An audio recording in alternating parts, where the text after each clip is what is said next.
ছেলেরে প্রশ্ন করে, তোর কাছে তোর বউ বড় না আমি বড়?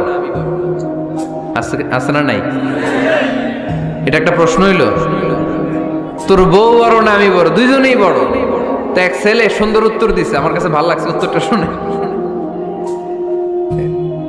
এক মা প্রশ্ন করছে, তোরে এতদিন আমি লালন পালন করে বড় করলাম, জীবন যৌবন তোর জন্য শেষ করলাম, আজকে বউ পাইয়া বউ তোর আপন হয়ে গেল।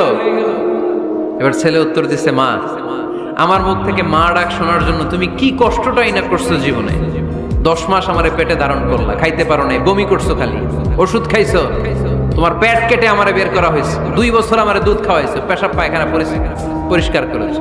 বয়স যখন 3-4 তখন তোমার আমি মা ডাকছি, এই মা ডাকটা শোনার জন্য তুমি এত কষ্ট করছো। আর আরেকবারের মাইয়া এই ঘরে আইসাই তোমার মা ডাকা শুরু করছে।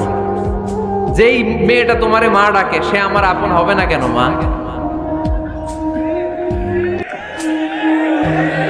ঠিক কিনা? এই মা ডাক শোনার জন্য তুমি এত কষ্ট করলা, আমার লালন পালন করলা, 10 মাস পেটে ধরলা, পেশাব পায়খানা পরিষ্কার করলা, এরপরে মা ডাক শুনতে পারছো। আর আরেকবারের মেয়ে জানা নাই চিনা নাই এসেই তোমার ডাকা শুরু করছে মা। তো যে আমার মারে মা ডাকে তার স্থান তো আমার কলিজায়। ঠিক কিনা?